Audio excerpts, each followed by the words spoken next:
चलिए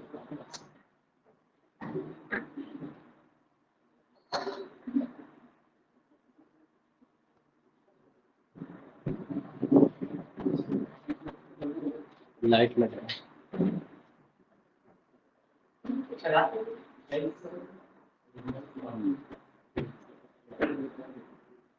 चलिए क्या पढ़े थे हम लोग? हाँ क्या पढ़े थे हम लोग? कितना पढ़े थे? हाँ क्या?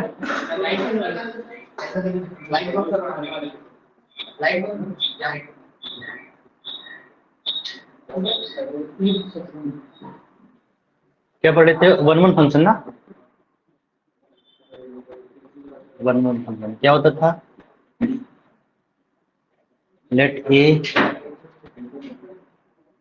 let f from a to b be any function है ना, बातें मत करो। any function is said to be one one if every distinct element of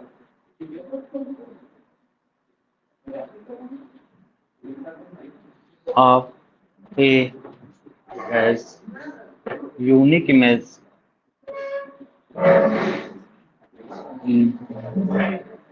है ना, ठीक है। देखे भी थे हम लोग कल ना, जैसे 1 2 3 4 और यहाँ पे हमने क्या किया, ए बी सी डी, ठीक है ना। इसको यहाँ पे भेज दिए। अब 3 को कहाँ भेजेंगे? या तो ए भेज सकते हैं या डी भेज सकते हैं, है ना। 4 को कहाँ भेजेंगे? ए भेज देंगे। This function is one one function.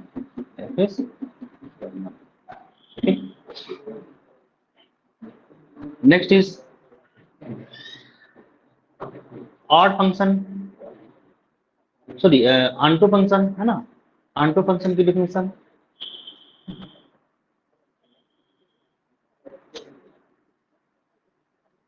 ठीक है। हम लोग कल नेसेसरी कंडीशन भी देख लेते ना। नेसेसरी कंडीशन क्या होता था? नेसेसरी कंडीशन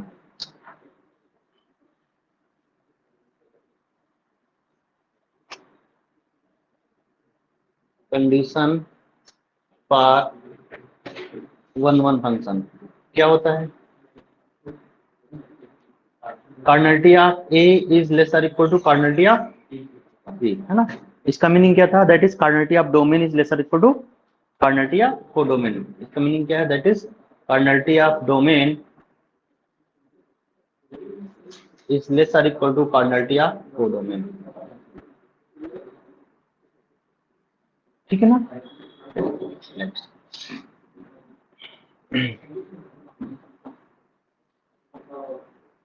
है ना। आंटो फंक्शन की डेफिनेशन क्या होती है? बातें मत करो। आंटो फंक्शन की डेफिनेशन तो बताएगा। Let f from a to b be any function is said to be onto if and only if range of f is equal to codomain, है ना। कोडोमेन कल हम लोग रेंज भी पढ़ लिए थे ना, ठीक है। तो range of f is equal to codomain के इक्वल आ जाएगा, तो उस केस में क्या बोलेंगे? फंक्शन onto है ना। Suppose that this is the 1 2 3 4, okay. और यहाँ पे हमने ए बी सी डी लिख लिया, तो और ई भी सपोज लिख लेते हैं ना, ठीक है। तो अब देखिए यहाँ पे 5 है ना। अब देखिए यहाँ पे हमने 1 को कहाँ भेज दिया? सी पे भेज दिया, 2 को ए पे भेज दिया, और 3 को डी पे भेज दिया है, और 4 को ई भेज दिया है, और 5 को बी हमने इमेज दे दिया है, ठीक है ना। तो यहाँ पे क्या हो गया है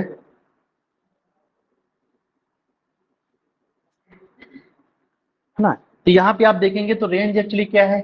डोमेन हमारा ए है, कोडोमेन हमारा बी है, और रेंज यहाँ पे क्या आ रहा है, रेंज आप जो एफ है वो एक्चुअली आ रहा है बी एक्चुअली आ रहा है ना। तो आपने देखा रेंज किसके इक्वल है, कोडोमेन के इक्वल है। तो इस केस में क्या हो रहा है कि जो फंक्शन एफ है वो आंटू फंक्शन है, function F is onto function, ठीक है ना। ओके, तो आप देख रहे होंगे कि जो रेंज है वो हमेशा subset of codomain, range is the subset of codomain, है ना। रेंज, ठीक है, ये नेसेसरी कंडीशन है ना, ठीक है। तो रेंज जो है वो कोडोमेन के इक्वल हो जाएगा, उसमें केस में क्या जाएगा, फंक्शन आंटू हो जाएगा। और ये फंक्शन है ना, रेंज ये कोडोमेन के इक्वल नहीं होगा, उस केस में फंक्शन आंटू नहीं होगा। सिंपल सा, जैसे एग्जांपल के तौर पे एफ हमने डिफाइन किया, suppose that R to R set of real number to real number, f of x is equal to suppose that हमने ले लिया एक्स स्क्वायर, है ना। एक्स स्क्वायर लेंगे तो इसका ग्राफ यदि बनाने की कोशिश करते हैं ना, तो ये क्या रहा है आपका एक्स स्क्वायर का ग्राफ कुछ सॉरी इस टाइप से आपका बनेगा।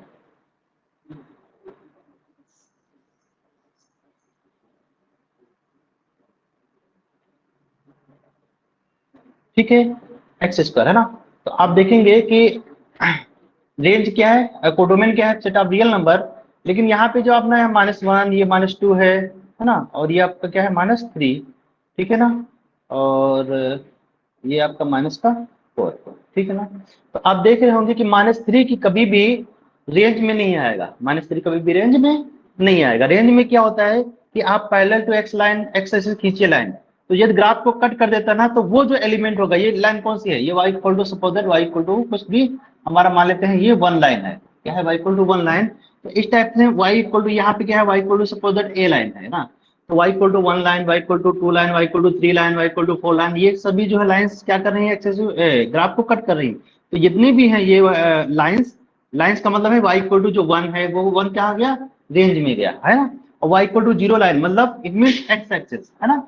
y equal to zero means क्या है, एक्स एक्सिस, एक्स एक्सिस में y क्या होता है, जीरो होता है। तो y equal to x axis भी जो है वो ग्राफ को कट कर रहा है, इसलिए रेंज में y इक्वल टू जीरो भी है। लेकिन y इक्वल टू यदि -1 लाइन हम खींच रहे हैं ना, तो ग्राफ को कहीं भी कट नहीं कर रहा है, ग्राफ हमारा एक्चुअली ये है, ठीक है ना। तो ग्राफ को कहीं भी कट नहीं कर रहा है, इसलिए फंक्शन जो है वो ऑन नहीं है, क्योंकि इसका जो रेंज आ रहा है, रेंज ऑफ जो f है वो actually closed interval 0 to infinity है।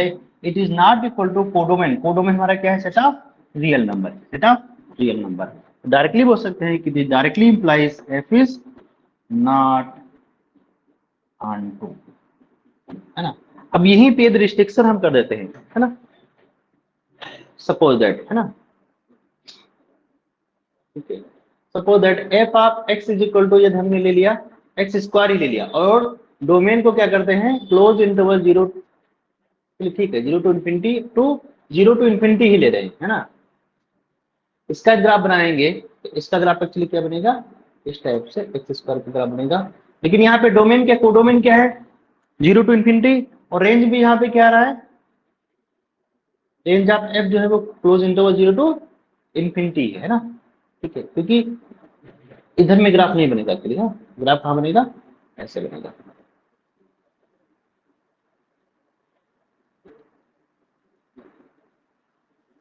ठीक है। ये हमारा ये ग्राफ नहीं बनेगा, कैसा बनेगा, ये हमारा एक्चुअली ये ग्राफ बनेगा, है ना। तो इसमें भी जो रेंज आ रहा है वो क्या रहा है, 0 टू इन्फिनिटी आ रहा है। क्यों, क्योंकि ये लाइन खींच रहे हैं वाई प्रोडक्ट लाइन, तो कट कर रहा है ग्राफ को। लेकिन यहाँ पे जब नीचे कट कर रहे हैं ना, ये वाई को -1 लाइन है ना, तो ये लाइन खींच रहे हैं तो ग्राफ को कट नहीं कर रहा है, इसलिए इसका रेंज क्या होगा, क्लोज 0 टू इन्फिनिटी हो जाएगा। और यही हमारा क्या है, कोडोमेन है। So is it is onto function, is onto function, okay. चलिए नेक्स्ट इससे हम लेते हैं, ओके,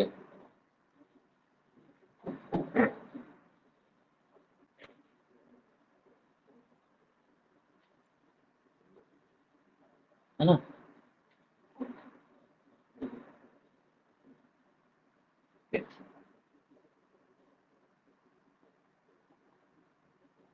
नेक्स्ट ऐसे कर लेते हैं,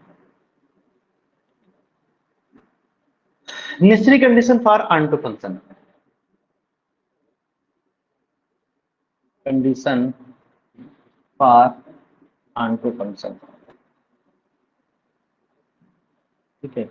नेसेसरी कंडीशन क्या है, यदि हमारा डोमेन में मान लेते हैं 1 2 3 4 और यहाँ पे कोडोमेन में ए बी सी डी ई है ना, एफ हो गया सपोज दैट, ठीक है ना। तो आप देख रहे हो कि डोमेन में कितने एलिमेंट हैं, 4 एलिमेंट है। कोडोमेन कितने एलिमेंट हैं, 1 2 3 4 5 6, 6 एलिमेंट है ना। Cardinality of A is equal to यहाँ पे क्या है 4 है, कार्डिनलिटी ऑफ बी कितना है यहाँ पे 6 है, ठीक है ना। तो अब रेंज में है ना, रेंज में मैक्सिमम एलिमेंट कितने हो सकते हैं, जितने डोमेन में एलिमेंट होते हैं। रेंज में मैक्सिमम एलिमेंट कितने हो सकते हैं, जितने डोमेन में एलिमेंट हो सकते हैं। क्यों, क्योंकि यदि हमने सभी को मान लेते हैं ए पे ही भेज दिया, अब आप देखेंगे रेंज में कितने एलिमेंट हैं, एक एलिमेंट है। रेंज में कितने एलिमेंट हैं, एक ही एलिमेंट है ना।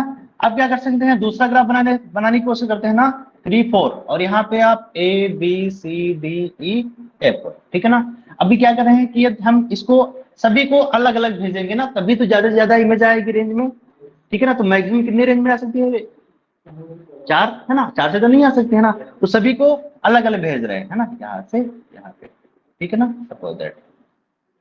तो रेंज में 4 एलिमेंट आए हैं, 4 एलिमेंट से ज्यादा कभी आ सकते हैं, नहीं आ सकते हैं। लेकिन कोडोमेन में है कितने एलिमेंट, 6 एलिमेंट, तो रेंज में कभी भी 6 एलिमेंट नहीं आ सकते हैं। तो इस ये जो फंक्शन होगा कभी भी ऑनटू फंक्शन नहीं बना सकते, ऑनटू नॉट ऑनटू फंक्शन, ठीक है ना। तो ऑनटू के लिए इतना तो क्लियर सुना रहा है कि ऑनटू के लिए नेसेसरी कंडीशन क्या है, जितने डोमेन में एलिमेंट हैं उतने एलिमेंट कोडोम,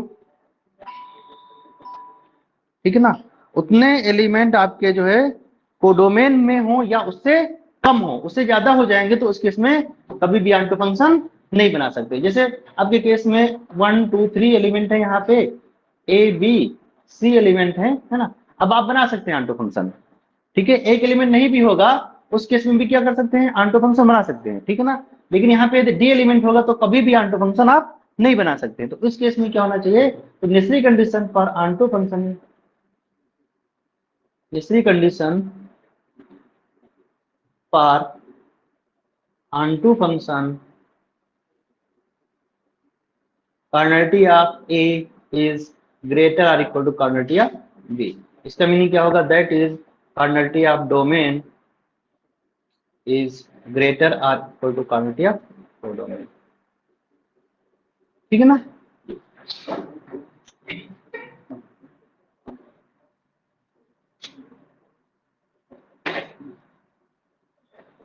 चलिए है ना, आगे लिखते हैं।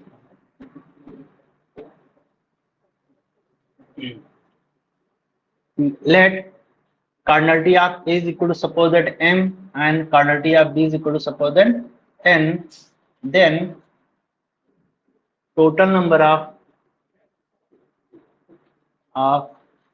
one function from A to B is equal to NPM यदि n हमारा ग्रेटर इक्वल टू m हो गया और 0 यदि n हमारा लेस देन हो गया, ठीक है ना। And total number of onto function from A to B is equal to summation of r equal to 1 to n minus 1 की power n minus r n c r की power m। ये कब होगा, है ना, जब डोमेन के element क्या हो, को डोमेन से ग्रेटर आर इक्वल टू होने चाहिए, तो ना m is greater or equal to n और 0 यदि n की वैल्यू हमारी या m की वैल्यू जो है वो n से छोटी होगी उस केस में क्या हो जाएंगे, 0 हो जाएंगे, है ना। क्यों, क्योंकि ये डोमेन में एलिमेंट कम हो गए तो है ना कभी भी ऑनटू फंक्शन हम नहीं बना सकते, ठीक है ना। उस केस में क्या हो जाएगा, 0 हो जाएगा। क्लियर, नेक्स्ट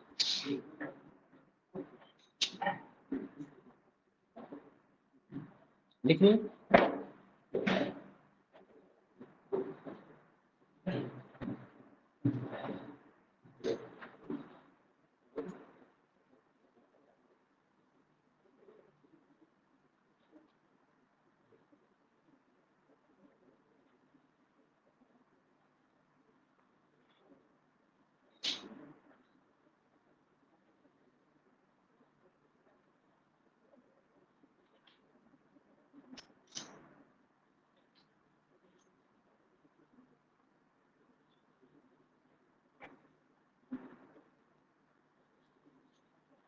ठीक है।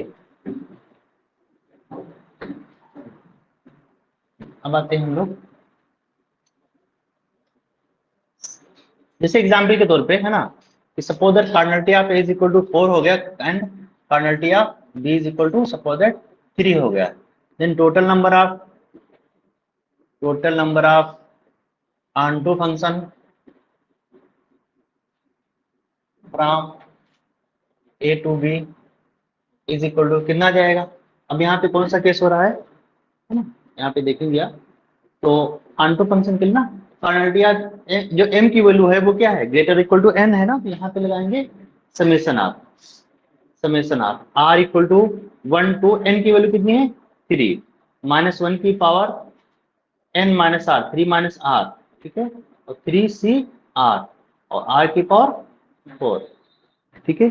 इसको सॉल्व करिए तो कितना जाएगा, r की वैल्यू 1 रखेंगे तो कितना जाएगी, ये पॉजिटिव आ जाएगा ना, तो 3c1 1 की पावर 4 माइनस 3c2 2 की पावर 4 प्लस 3c3 3 की पावर 4, तो सॉल्व करेंगे कितना जाएगा 36 आ जाएगा। तो जब सॉल्व करेंगे ना इसकी वैल्यू क्या जाएगी 36 आ जाएगी।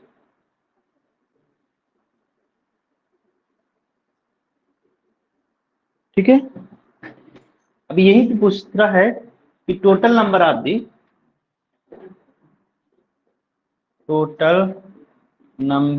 दी वन फंक्शन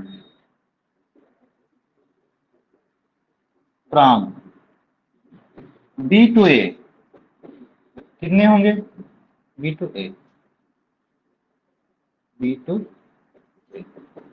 कितना आएगा बोलिए।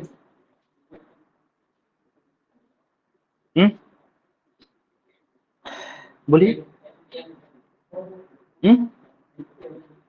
अब यहाँ पे देखिए ना बी टू ए ना, अब देखो ए का जो काम कर रहा है ना, वो जो ए है वो बी का काम कर रहा है, ए जो है वो किसका काम कर रहा है, बी का कर रहा है, तो कार्डिनलिटी आप है ना, तो यहाँ पे कितना हो जाएगा आपका, बोलिए क्या आएगा 4p3 ना, 4p3, ठीक है, तो वैल्यू क्या जाएगी 4p3, ठीक है, सॉल्व करिए कितना है ना, factorial 4 upon factorial 4 minus 3 it is equal two factorial 4 upon factorial 1 है ना, 4 3 2 इंटू 1 कितना जाएगा 24, ठीक है ना, कितना क्लियर। चलिए नेक्स्ट, किसी को डाउट है, किसी को डाउट ना, चलिए देखिए क्यों आएगा, देखिए ना हमने ए टू बी नहीं बोला हूं, मैं बी टू ए बोला हूं, है ना, ए टू बी बोलते तो जीरो आ जाता है, अब बी टू ए बोल रहे हैं ना, तो बी टू ए का मतलब है कि आपका जो है कि मैं ये पूछ रहा हूं कि कार है ना function from A one to A to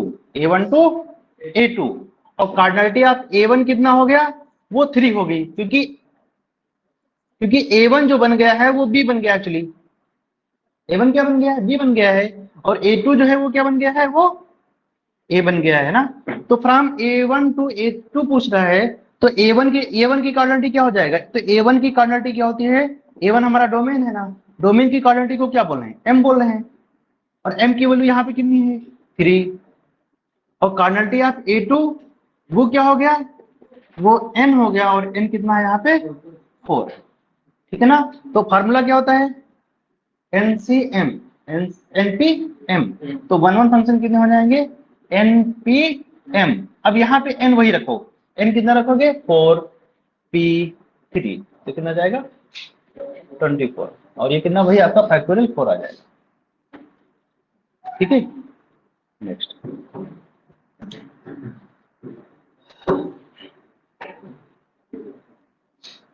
अब आते हैं हम लोग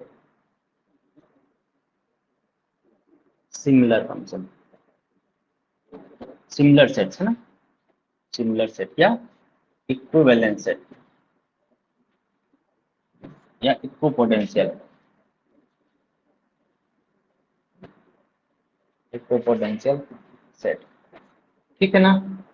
late A and B are any two sets are said to be similar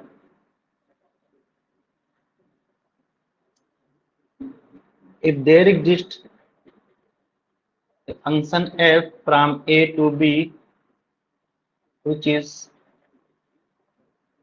1 1 and onto, ठीक है ना। ऐसा हमें फंक्शन मिल जाए ए से बी में जो 1 1 भी हो ऑन टू भी हो, है ना, तो उस केस में क्या बोलेंगे कि जो सेट है ए है और बी है वो आपस में सिमिलर सेट है, ठीक है ना। और डिनोटेड बाय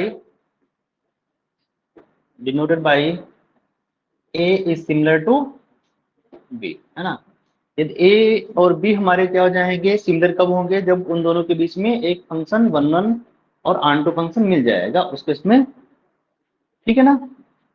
चलिए तो आप थोड़ा देखिए, यदि हमें फंक्शन जो है वो ए से बी में क्या हो, आपका 1 1 भी हो और ऑन टू भी हो, तो यदि 1 1 हुआ तो उस केस में क्या होगा, cardinality of A is lesser equal to cardinality of B, है ना। 1 1 के लिए आंसर कंडीशन क्या है, cardinality of A is lesser equal to cardinality of B, है ना।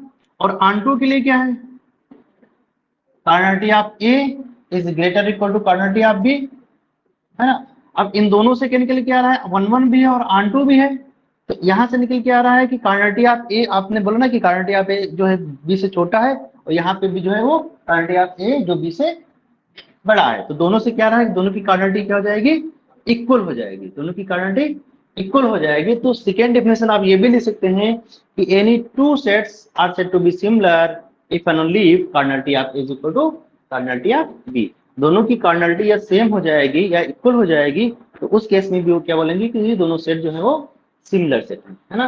तो सेकेंड डेफिनेशन करके आप लिख सकते हैं कि सेट्स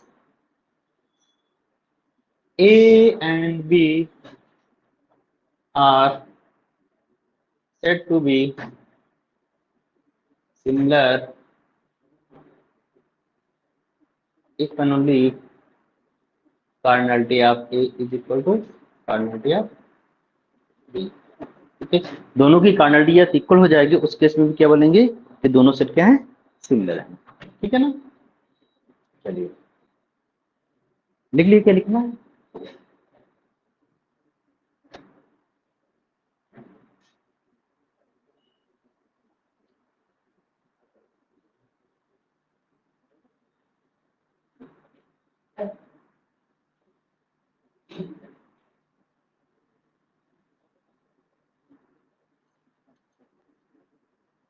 नेक्स्ट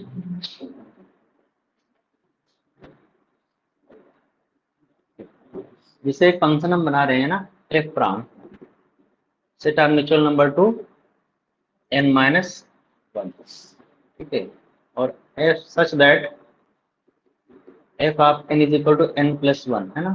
तो आप देख रहे हो डोमेन हमारा दिस है और कोडोमेन क्या है, नेचुरल नंबर में से एक एलिमेंट को हम निकाल दिए, 1 को निकाल दिए, तो नेचुरल नंबर क्या है 1 2 3 4 5 6 डॉट डॉट डॉट, और यहाँ पे क्या है, यहाँ 1 नहीं है तो यहाँ से स्टार्ट होगा 2 3 4 5 6 7 डॉट डॉट डॉट, है ना। तो आप देखना 1 की इमेज कहाँ जाएगी 2 पे, यहाँ पे n इक्वल टू 1 रखेंगे तो इमेज क्या जाएगी 2, और 2 की 3 इमेज आ जाएगी, 3 की 4 आ जाएगी, 4 की 5 आ जाएगी, 5 की 6 आ जाएगी, 6 की 7 आ जाएगी, इसी टाइप से आपका कंटिन्यू चलता रहेगा, है ना। तो आप देख रहे होंगे, है ना, आप देख रहे होंगे कि जो वन एलिमेंट है यहाँ पे जो भी एलिमेंट है उनकी हर एक डिस्टिंक्ट एलिमेंट की डिस्टिंक्ट इमेज जा रही है ना। ऐसा कोई एलिमेंट है जिसकी दो, है ना, ऐसा कोई एलिमेंट दो है जिसकी यूनिक इमेज मतलब दो सिंगल इमेज जा रही हो, कहने का मतलब है यहाँ पे डिफरेंट ऐसे 2 एलिमेंट हैं क्या जिनकी सेम इमेज जा रही है, नहीं जा रही। यहाँ पे जब भी कभी डिस्टिंक्ट एलिमेंट लेंगे तो क्या जाएगी, डिस्टिंक्ट इमेज जा रही है, क्योंकि यहाँ पे ये 1 और 2 डिस्टिंक्ट एलिमेंट है तो इसकी इमेज भी कहाँ जा रही है, डिस्टिंक्ट ही जा रही है, सेम नहीं जा रही। कोई भी रैंडमली कोई भी 2 एलिमेंट्स लेंगे या 3 एलिमेंट्स लेंगे, सभी की क्या जा रही है, डिस्टिंक्ट इमेज जा रही है, डिस्टिंक्ट एलिमेंट की। ओके, यहाँ पे देखिए कि कोई भी ऐसा एलिमेंट नहीं है छूट रहा है जो रेंज में नहीं आ रहा है, ये रेंज का मतलब ऐसा कोई भी एलिमेंट ना नहीं मिल रहा है जिसकी प्रीमिस ना हो, क्लियर ना। तो यहाँ पे रेंज एक्चुअली क्या आ रहा है, पूरा सेट आ रहा है। सेट हमारा क्या है, जो रेंज है वो क्या आ रहा है, वो पूरा n-1 आ रहा है, ठीक है ना। इसलिए फंक्शन क्या हो गया, ऑन-टू हो गया। और दूसरा केस ये है कि हर एक डिस्टिंक्ट एलिमेंट की डिस्टिंक्ट इमेज मिल रही है, तो फंक्शन 1-1 भी है, तो फंक्शन 1-1 भी है और ऑन-टू भी है। इस केस में अब हमने देखा ना कि देयर एग्जिस्ट फंक्शन मिल गया ना, ये वाला रूल, ये हमें रूल मिल गया कि जो फंक्शन है 1-1 भी और ऑन-टू भी है। इस केस में क्या बोल सकते हैं कि जो सेट ऑफ नेचुरल नंबर है वो किसके सिमिलर है, सेट ऑफ नेचुरल नंबर -1 के सिमिलर है। इस केस में हम ये बोल सकते हैं कि cardinality of set of natural number it is equal to set of natural number -1। This is the cardinality. Any doubt, ठीक है ना।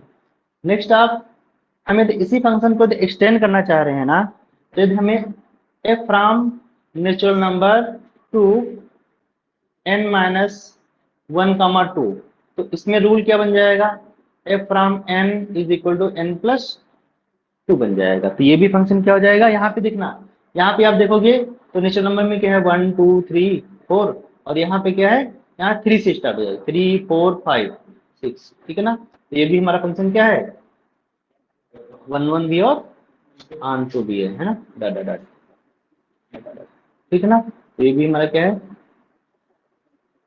1-1 भी और ऑन-टू भी है, ठीक है ना। This is 1-1 and on-to.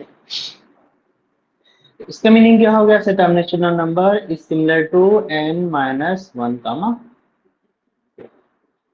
ठीक है। अब यही पे हम एक्सटेंड करके इन जनरल लिख सकते हैं कि f from n to n-1 to dot dot dot k, है ना। अब आप देखेंगे कि दो एलिमेंट निकाल रहे हैं, तो कहाँ से फंक्शन क्या कर रहे हैं, n+2 कर रहे हैं। यहाँ पे कितने एलिमेंट हैं, k एलिमेंट है, तो फंक्शन क्या बन जाएगा, fn is equal to n+k rule बन जाएगा। तो जो फंक्शन है ये भी क्या बन जाएगा, इसी टाइप से 1-1 भी है और ऑन-टू भी। इस केस में क्या हो रहा है कि n is similar to n-1 2 3 dot dot dot k, ठीक है ना।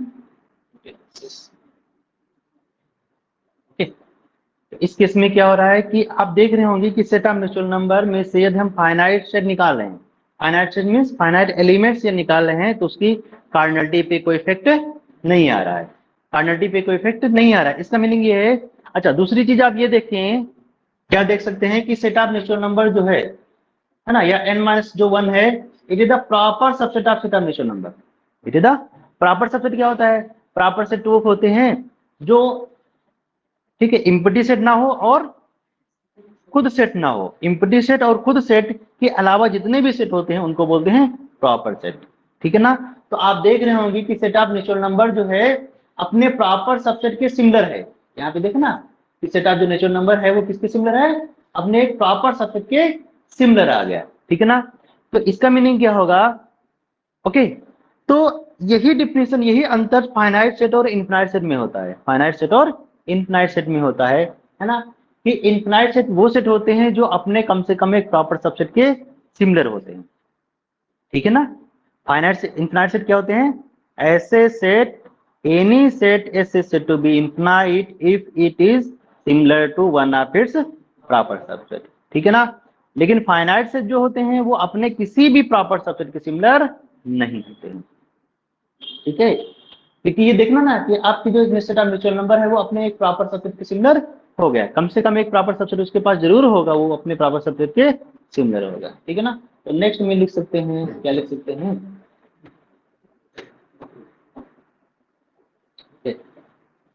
Infinite set. क्या लिखेंगे, इनफाइनाइट सेट, ठीक है ना। इनफाइनाइट सेट की डेफिनेशन क्या होगी, any set S is said to be infinite if it is similar to one of its proper subset, ठीक है। एग्जाम्पल के तौर पे क्या है, सेट ऑफ नेचुरल नंबर है ना, n-1 ये भी हमारा इनफिनाइट सेट है, ठीक है ना। और set of integer, set of real number, set of complex number, इस टाइप से आप लिख सकते हैं। ये सारे क्या है, इनफाइनाइट सेट है। आगे चल के देखेंगे ना कि कैसे इनफाइनाइट सेट है, ठीक है ना। ये जितने भी सबसेट, ये जितने भी सेट हैं वो अपने प्रॉपर सबसेट के सिमिलर है, ठीक है। अपने कोई ना कोई कम से कम एक प्रॉपर सबसेट ऐसा मिल जा रहा है जो उसके हर एक प्रॉपर सबसेट के सिमिलर नहीं है, कम से कम ऐसे लिखा भी है, one of its proper subset, कम से कम similar to one of its proper subset, कम से कम एक अपने प्रॉपर सबसेट के सिमिलर है, हर एक प्रॉपर सबसेट सिमिलर नहीं है, ठीक है ना। अब इसी में डिफिनेशन आती है फाइनाइट सेट की।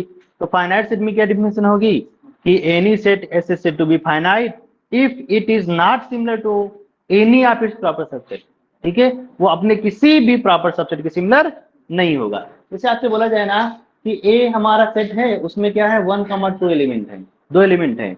अच्छा, इसके प्रॉपर सबसेट क्या होंगे, प्रॉपर सबसेट क्या हो सकते हैं, इसके सबसेट क्या है, A1 = 5 है और A2 = क्या है, सिंगलटन 1 है, A3 क्या है, सिंगलटन 2 और A4 क्या है, 1, 2। तो ये जो है ये प्रॉपर नहीं है, इम्प्रॉपर है, ये भी प्रॉपर नहीं है। तो प्रॉपर कौन सा है, ये दोनों आपके प्रॉपर है, ये क्या है, प्रॉपर है, ठीक है ना। ठीक है, अब आप देख रहे होंगे कि ये इस सेट को, ये बताइए A2 के सिमिलर हो सकता है क्या, नहीं हो सकता, क्योंकि A2 में क्या है, केवल एक एलिमेंट है। A3 में कितने एलिमेंट है, केवल एक एलिमेंट है। तो आप देखेंगे कि कार्डिनलिटी ऑफ A जो है वो 2 है, लेकिन कार्डिनलिटी ऑफ A2 और A3 कितनी है, 1 है। तो A is not similar to neither A2 nor A3। जो A है वो ना तो A2 की सिमिलर है ना A3 की सिमिलर है, इसलिए जो सेट A है वो फाइनाइट सेट है। ये सेट क्या है, A फाइनाइट सेट है, ठीक है ना। तो फाइनाइट सेट के लिए क्या लिखेंगे, या आपको बहुत, या आप डायरेक्टली डिफिनेशन क्या दे सकते हो कि any set S is said to be finite if it is not infinite. Definition में वो वही लिख रहे हो आप, है ना, या आप डिफिनेशन दे सकते हो any set S is said to be finite if it is not similar to any of its proper subset, ठीक है, प्रॉपर सबसेट, ठीक है। अपने किसी भी प्रॉपर सबसेट के सिमिलर नहीं होगा, ठीक है ना। जैसे एग्जांपल के तौर पे S = 1, 2 है ना, S = 1, 2, 3 कमा, है ना, ठीक है, 3 ले लीजिए, ठीक है, ठीक है। ये जितने भी सेट है वो क्या है, फाइनाइट सेट है, ठीक है।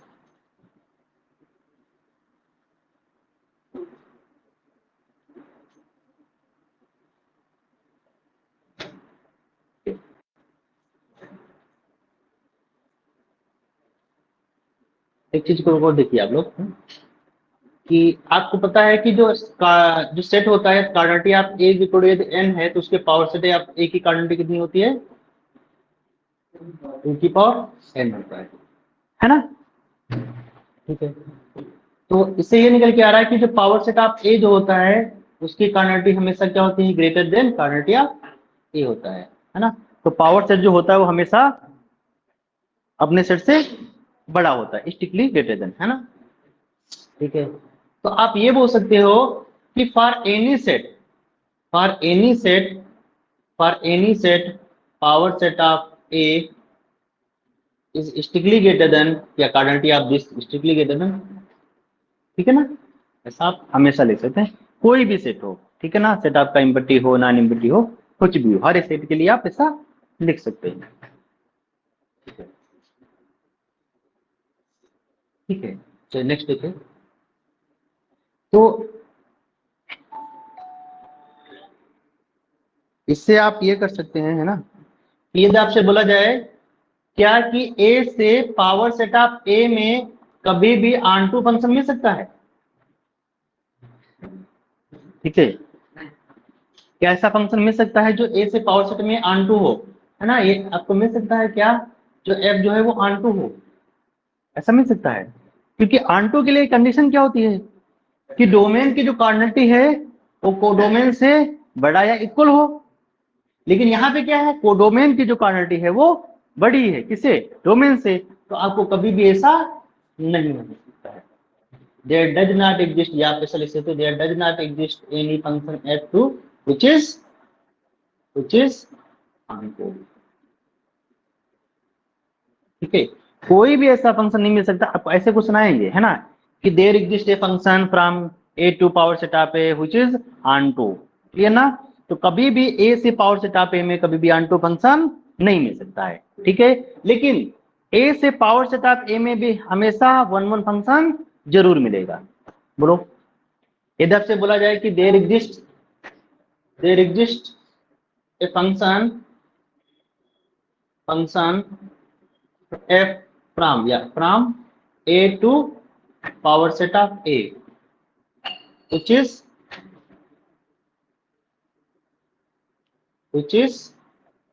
1 1, है ना? तो ये हमेशा मिलेगा, क्यों? क्योंकि 1 1 की कंडीशन क्या है, यदि हमारे क्वांटिटी ऑफ जो a होता है वो हमेशा क्या होना चाहिए, क्वांटिटी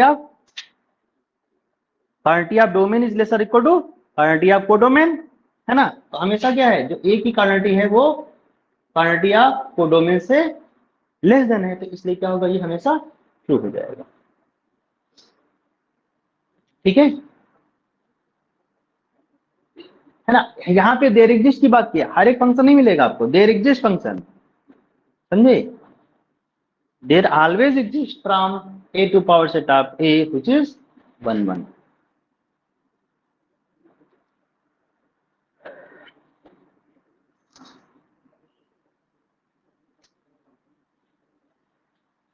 आपसे क्वेश्चन में क्या जाएगा कि ए की जगह पे जो एन बोल देता है ना, कि सेट ऑफ नेचुरल नंबर से power set of natural number में कभी भी ऑन टू फंक्शन मिल सकता है क्या? तो आप क्या बोलोगे, कभी भी नहीं मिल सकता है, नॉट ऑन टू, है ना?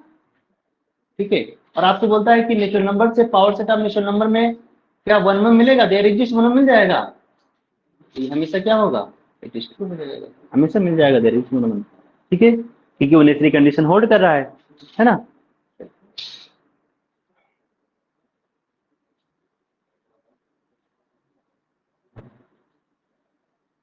नेक्स्ट है ना,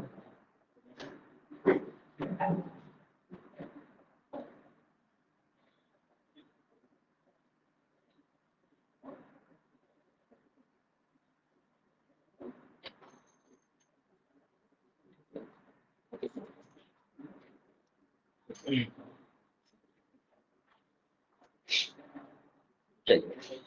तो आपको पता है कि सेट ऑफ नेचुरल नंबर क्या होता है, इनफिनाइट सेट होता है। क्या होता है, इनफिनाइट सेट होता है। और आपको ये भी पता है कि जो power set of natural number होता है वो हमेशा उसकी क्वांटिटी क्या होगी, क्वांटिटी ऑफ नेचुरल नंबर से स्ट्रिक्टली ग्रेटर देन होगी। देन डायरेक्टली इंप्लाइज आप ये बोल सकते हैं कि जो पावर सेट ऑफ n है वो भी क्या होगा, इज इनफिनाइट। अब इनफिनाइट कोई सेट है, उससे बड़ा कोई सेट होगा तो ऑब्वियस इनफिनाइट होगा, फाइनाइट तो नहीं हो सकता है। एक कोई सेट इनफिनाइट है तो उससे बड़ा जो भी सेट होगा वो क्या होगा, इनफिनाइट होगा। इतना क्लियर है ना? तो इससे और दूसरी चीज ये भी है कि power set of natural number जो है उसकी कार्डिनलिटी जो है वो कार्डिनलिटी ऑफ n के इक्वल है भी नहीं, क्योंकि स्ट्रिक्टली ग्रेटर देन है। तो यहाँ से ये निकल के आ रहा है कि पावर सेट ऑफ जो नेचुरल नंबर है वो सेट ऑफ नेचुरल नंबर के सिमिलर नहीं है ना? इससे ये निकल के आ रहा है कि हमें ऐसे दो सेट मिल गए इनफिनाइट सेट जो आपस में सिमिलर नहीं है। ऐसे दो इनफिनाइट, ये भी हमारा इनफिनाइट सेट है, ये भी इनफिनाइट सेट है, तो हमें ऐसे दो सेट मिल गए इनफिनाइट जो आपस में सिमिलर नहीं है। तो इससे ये निकल के आ रहा है कि जो इनफिनाइट सेट होते हैं वो दो टाइप के होते हैं, infinite sets are two types. ठीक है ना? तो यहां से clear, hence clearly infinite sets are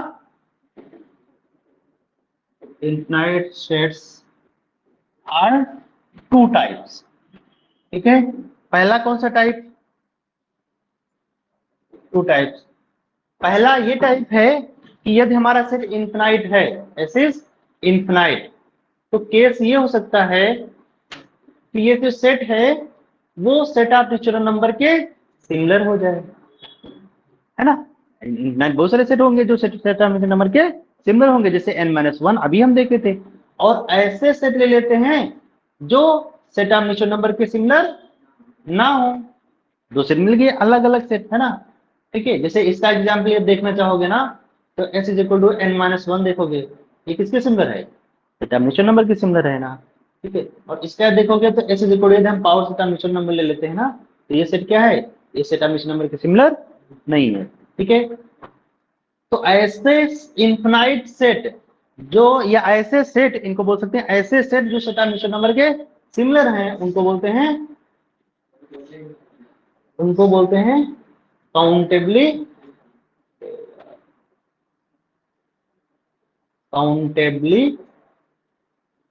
infinite.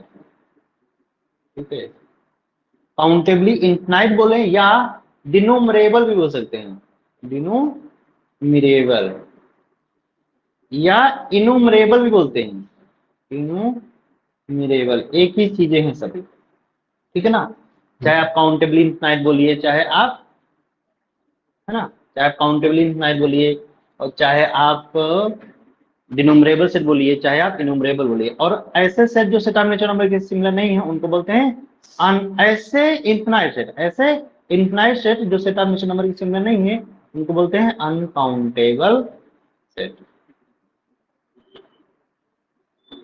ठीक है, uncountable set. Any doubt, clear है ना। जो सेट ऑफ नेचुरल नंबर के सिमिलर हैं उनको काउंटेबली इन्फिनाइट बोलेंगे, और ऐसे इन्फिनाइट सेट जो सेट ऑफ नेचुरल नंबर के सिमिलर नहीं है उनको हम अनकाउंटेबल बोलेंगे। ठीक है ना, तो डिफिनेशन निकल के आते हैं किनके काउंटेबली इन्फिनाइट सेट की। तो नेक्स्ट ले लीजिए काउंटेबली इन्फिनाइट, देखिए डिफिनेशन काउंटेबली इन्फिनाइट सेट, है ना भाई।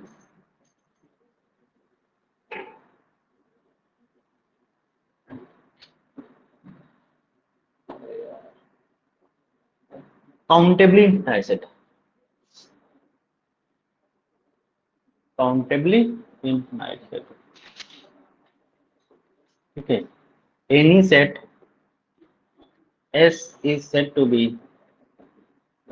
similar,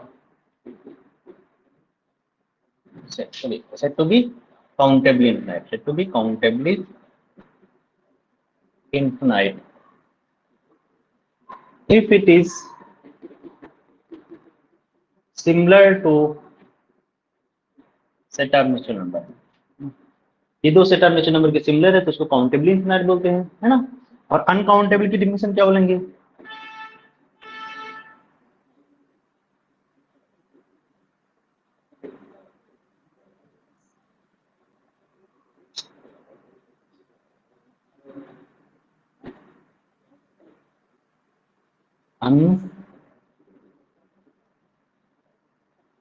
uncountable.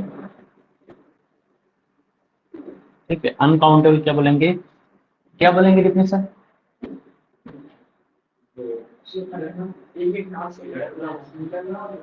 नहीं, इन्फिनी इन्फिनाइट सेट, यानी इन्फिनाइट सेट, यानी infinite set, any infinite set is said to be uncountable if it is not similar to set of natural number।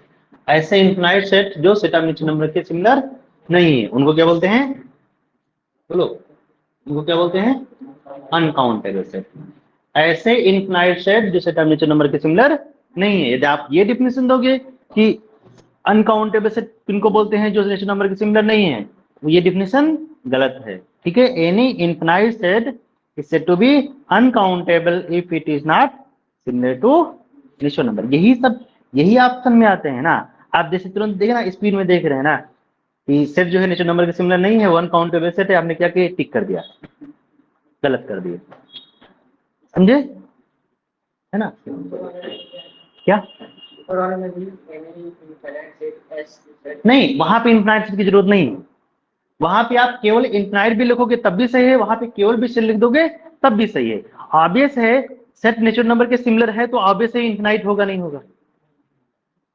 Set यदि natural number के similar है तो ऑब्वियस है दोनों की कार्डिनलिटी सेम होगी, दोनों में number of the element equal होंगे, तो ऑब्वियस है सेट ऑफ नेचुरल नंबर यदि इनफाइनाइट है तो वो भी सेट क्या होगा, इनफाइनाइट होगी, है ना।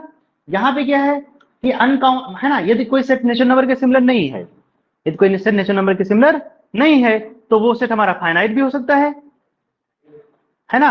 ये दो सेट फाइनाइट हो गया तो अनकाउंटेबल तो नहीं होगा, ठीक है ना। तो अभी डिफिनेशन उसको भी लिखते हैं ना, क्या लिखते हैं कि यदि हमारे जो कोई सेट है ना, तो सेट, चलिए ठीक है नेक्स्ट में लिखते हैं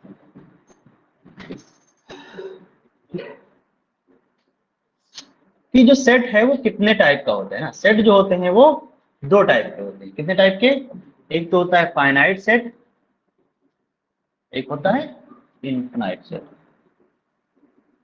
ठीक है। फाइनाइट सेट और इनफिनाइट सेट। फाइनाइट सेट में दो टाइप के, एम्प्टी और नॉन एम्प्टी, एम्प्टी और नॉन एम्प्टी। इस जो 5 हो गया, यहाँ पे इस एग्जाम्पल के तौर पे 1,2 ले लेते हैं, ये भी सेट क्या है, ये फाइनाइट है और नॉन एम्प्टी, है ना। इनफिनाइट सेट में दो टाइप के, इनफिनाइट सेट दो टाइप के, ऐसे सेट जो, या ऐसे लिख सकते हैं ना, ठीक है, ऐसे सेट जो नेचुरल नंबर के सिमिलर हों, ठीक है ना, मतलब उसको बोलते हैं काउंटेबली इनफिनाइट, ठीक है। और यहाँ पे ऐसे इनफिनाइट से जो नेचुरल नंबर के सिमिलर नहीं है उनको बोलते हैं अनकाउंटेबल सेट। इतना क्लियर। अब आप देखिए, है ना, इस पूरे को बोलते हैं, इस पूरे को मतलब फाइनाइट और काउंटेबली इनफिनाइट को बोलते हैं काउंटेबल सेट,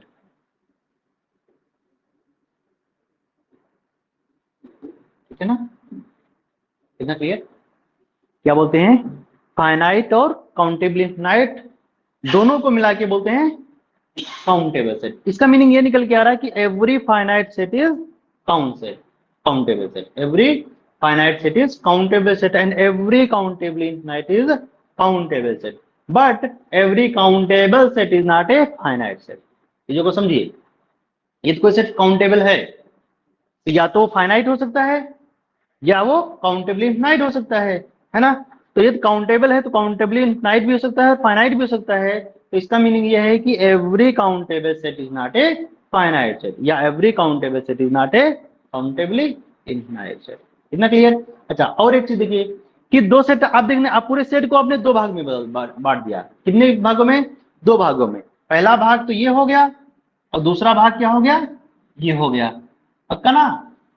पहला भाग ये, दूसरा भाग ये। अब आप देखिए यदि काउंट अनकाउंटेबल नहीं है सेट, यदि हमारा अनकाउंटेबल नहीं है तो हो क्या सकता है, या तो काउंटेबली इनफाइनाइट हो सकता है या फाइनाइट हो सकता है। अनकाउंटेबल नहीं है तो क्या हो सकता है, या तो काउंटेबली इनफाइनाइट हो सकता है या फाइनाइट हो सकता है, ठीक है ना। तो आप ये नहीं बोलोगे कि कोई सेट अनकाउंटेबल नहीं है तो वो काउंटेबली इनफाइनाइट हो गया, ऐसा बोलना सही है क्या, गलत है ना। यदि अनकाउंटेबल नहीं हो सकता वो फाइनाइट हो सकता वो काउंटेबल इनफाइनाइट हो। इतना क्लियर ना, ठीक है। लेकिन यदि अनकाउंटेबल नहीं है तो आप ये बोल सकते हो कि वो हमेशा काउंटेबल होगा, क्योंकि आपने पूरे सेट को दो भागों में बांट दिया, काउंटेबल और अनकाउंटेबल सेट, है ना। तो काउंटेबल सेट की डिफिनेशन क्या आ गई कि any set S is said to be countable if it is either finite or countable. लिखने की जरूरत है क्या, है ना, लिख सकते हो, आप लिखना चाहो तो लिख सकते हो। तो काउंटेबल सेट की क्या डिफिनेशन हो गई, any set S is said to be countable if it is either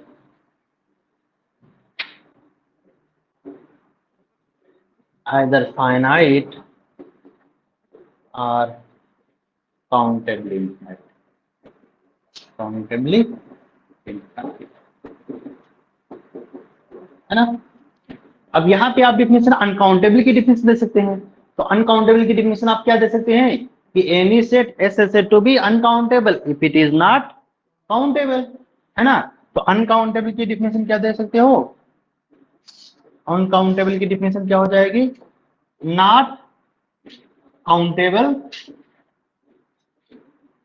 is equal to क्या हो गया, अनकाउंटेबल, है ना। तो आप सेंटेंस में बनाना चाह रहे हैं ना, तो क्या बना दोगे, any set S is said to be uncountable if it is not countable, clear ना। चलिए, जैसे एग्जाम्पल के तौर पे power set of natural number, power set of, ठीक है।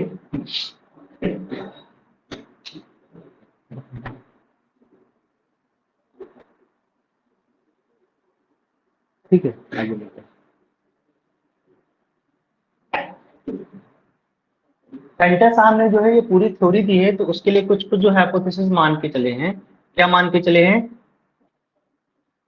ठीक है, क्या मान के चले हैं कि जो power set of natural number है वो सेट, उसकी जो कार्डिनलिटी है वो सेट ऑफ रियल नंबर के इक्वल है, पहला तो ये, है ना। दूसरा क्या माने हैं कि जो सेट ऑफ नेचुरल नंबर है उसकी जो कार्डिनलिटी है उसको अलिफ नाट बोलती है, इसको क्या बोलते हैं, अलिफ नाट,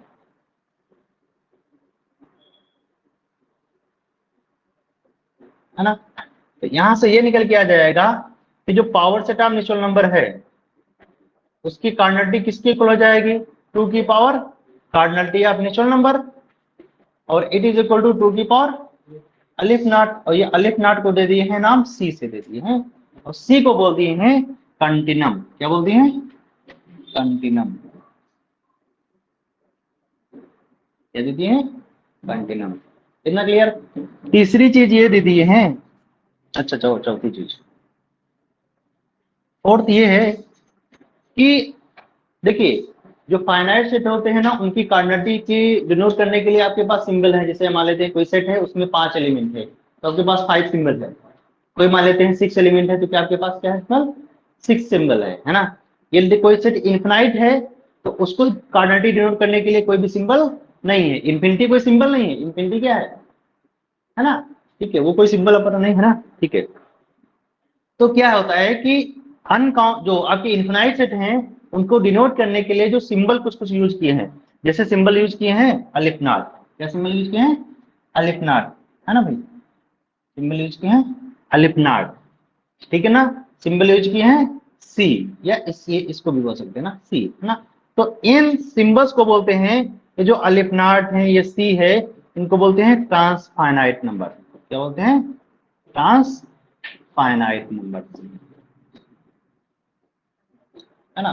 तो आपसे बोला गया तो ट्रांसफाइनाइट नंबर्स क्या होते हैं, कि ऐसे नंबर्स या ऐसे सिंबल्स जो इनफिनाइट सेट की कार्डिनलिटी डिनोट करने के लिए यूज किए जाते हैं, उन सिंबल्स को बोलते हैं या उस नंबर्स को बोलते हैं ट्रांसफाइनाइट नंबर्स, क्या बोलते हैं, ट्रांसफाइनाइट नंबर्स, ठीक है ना।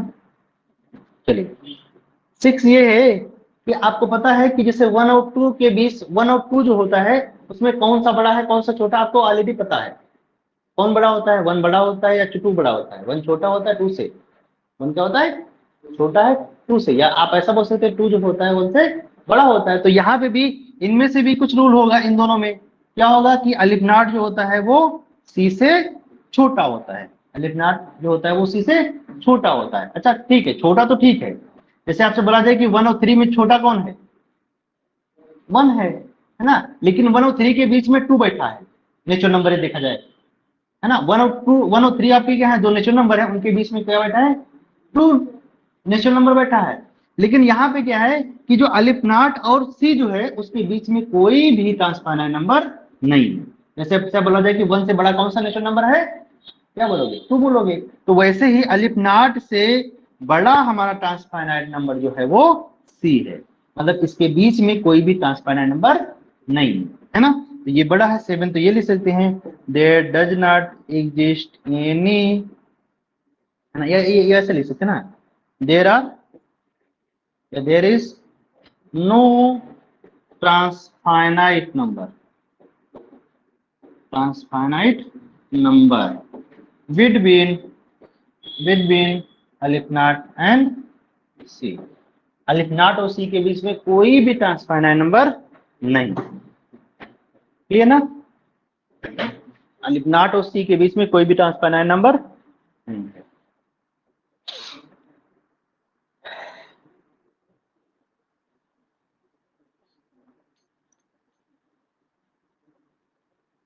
ये सारी चीजें जो है कैंटस साहब ने है जो है माने हैं, कैंटस हाइपोथेसिस हैं, कैंटस हाइपोथेसिस हैं, ठीक है।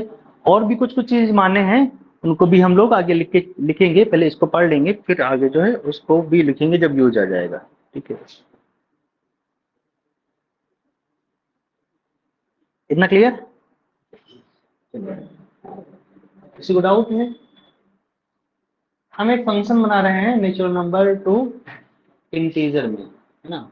F of n is equal to n upon two, जब एन क्या होगा, इवन होगा, और minus n minus one upon two, जब एन क्या होगा, है ना। तो आप देख रहे होंगे कि सेट ऑफ नेचुरल नंबर कितने क्या है, 1 2 3 4 5 6 7 डॉट डॉट डॉट, है ना। यहाँ पे क्या है, 0 -1 -2 डॉट डॉट डॉट, इधर में 1 2 3 डॉट डॉट डॉट, है ना। यहाँ पे आप 1 रखिए, 1 क्या है, ऑड है ना, तो यहाँ पे 1 रखेंगे तो 1 - 1 क्या हो जाएगा, 0 हो जाएगी, तो 1 की मिस कहाँ जाएगी, 0 हो जाएगी, पक्का ना। अब आप देखिए 2 रखेंगे तो 2 क्या है, इवन है, तो 2 रखेंगे तो कितना जाएगा, 1 आ जाएगा ना, तो इसकी कहाँ जाएगी, सॉरी इसकी कहाँ जाएगी, 1 जाएगी। और 3 की इमेज रखोगे, यहाँ पे 3 रखोगे तो क्या जाएगा, ये माइनस माइनस होना जाएगा, फिर -1। 4 की इमेज कहाँ जाएगी, 2 जाएगी। 5 की इमेज -2, 6 की इमेज 3, 7 की इमेज -3, है ना। तो आप देख रहे होंगे कि हर एक डिस्टिंक्ट एलिमेंट की डिस्टिंक्ट इमेज आ रही है। यहाँ पे ऐसे कोई 2 एलिमेंट है ना जिसकी सेम इमेज आ रही है, ऐसे है क्या, नहीं है, हर एक डिस्टिंक्ट एलिमेंट की डिस्टिंक्ट इमेज आ रही है।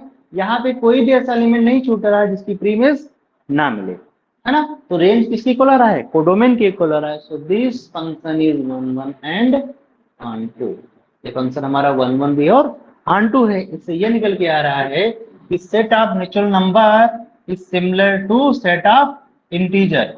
इसका मीनिंग क्या है कि दोनों की जो कार्डिनलिटी होगी, सिमिलर हो गया तो दोनों की कार्डिनलिटी जो है वो इक्वल हो जाएगी। ओके, तो इसकी कार्डिनलिटी क्या जाएगी, अलिफ नाट हो जाएगी, क्योंकि अलिफ नाट अभी हमने माना है ना कि सेट ऑफ नेचुरल नंबर जो है उसकी कार्डिनलिटी क्या है, अलिफ नाट है। ओके, है ना। अच्छा, आप देख रहे होंगे कि जो सेट ऑफ इंटीजर है, जो सेट ऑफ नेचुरल नंबर है, वो सेट ऑफ इंटीजर का प्रॉपर सबसेट है या नहीं है, बोलो। सेट ऑफ जो नेचुरल नंबर है वो क्या है, सेट ऑफ इंटीजर का प्रॉपर सबसेट है। तो सेट ऑफ इंटीजर जो है वो अपने प्रॉपर सबसेट की क्या हो गया, सिमिलर हो गया। तो ऑब्वियस है सेट ऑफ इंटीजर जो है वो इनफिनाइट सेट है। सेट ऑफ इंटीजर क्या है, इनफिनाइट सेट है। क्लियर? चलिए,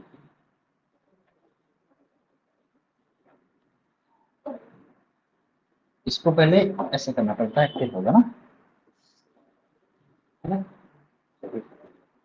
आगे लिखते हैं ना।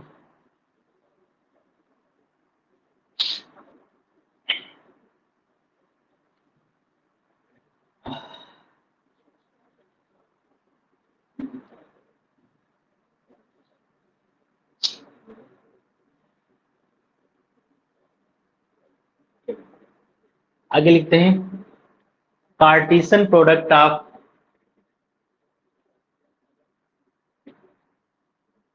फाइनाइट कार्टेशियन प्रोडक्ट ना, finite Cartesian product of countable set is countable, है ना। काउंटेबल सेट इज काउंटेबल, ठीक है ना। ये थ्योरम है। नेक्स्ट थ्योरम क्या है, फाइनाइट काउंटेबल, है ना। क्या लिखा है, यहाँ पे फाइनाइट ना, finite countable union of countable set is countable, countable union of countable set is countable, ठीक है ना। दोनों जो है रिजल्ट आपके इंपॉर्टेंट है, दोनों थ्योरम्स एक्चुअली है ना, अब बीएससी में देखोगे तो दोनों थ्योरम्स ही हैं, दोनों थ्योरम्स जो है बहुत इंपॉर्टेंट है ना। जैसे एग्जाम्पल के तौर पे आपसे बोला जाए कि सेट ऑफ नेचुरल नंबर और cross set of natural number, ये सेट क्या है, काउंटेबल है या नहीं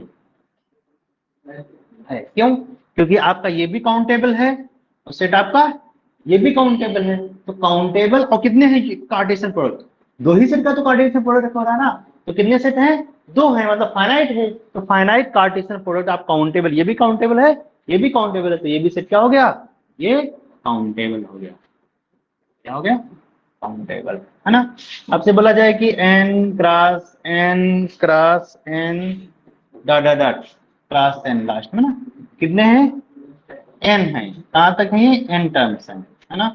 तो ये भी क्या होगा, काउंटेबल सेट होगा। क्या होगा, काउंटेबल। क्यों? क्योंकि n हम काउंटेबल सेट का कार्टेशियन प्रोडक्ट करा रहे हैं ना, मतलब क्या है, finite Cartesian product of countable set है, तो ये भी क्या है, सेट काउंटेबल है ना। n cross z cross n, ये क्या होगा, ये भी काउंटेबल होगा। क्यों होगा, क्योंकि हम देख रहे हैं कि ये काउंटेबल है, ये काउंटेबल है, ये काउंटेबल है, ये काउंटेबल, कितने हैं, 4 काउंटेबल सेट हैं, उनका कार्टेशियन प्रोडक्ट करा है, तो भी क्या होगा, काउंटेबल सेट होगा। क्लियर ना, सो इट इज काउंटेबल।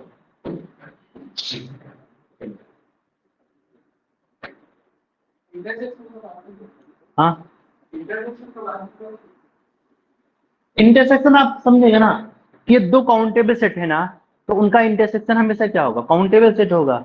और दो अनकाउंटेबल सेट हैं, उनका इंटरसेक्शन आप नहीं बोल सकते हैं कुछ भी, वो अनकाउंटेबल भी हो सकता है, काउंटेबल भी हो सकता है, कुछ भी हो सकता है, उसके बारे में भी हम लोग आगे चर्चा करेंगे। पहले अनकाउंटेबल सेट हमें मिले तो, है ना, आगे चलते, ठीक है ना।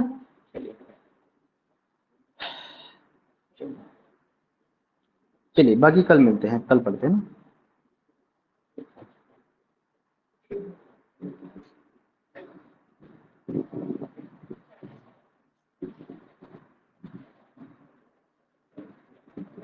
अभी क्लास स्टार्ट है ना, उसको आप नहीं कर रहे हो, अभी क्लास स्टार्ट हो रहा है।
हेलो, कौन कौन ऑनलाइन है अभी? मैं नया ज्वाइनिंग करता हूँ, तो फिर से आप लोग आना ना।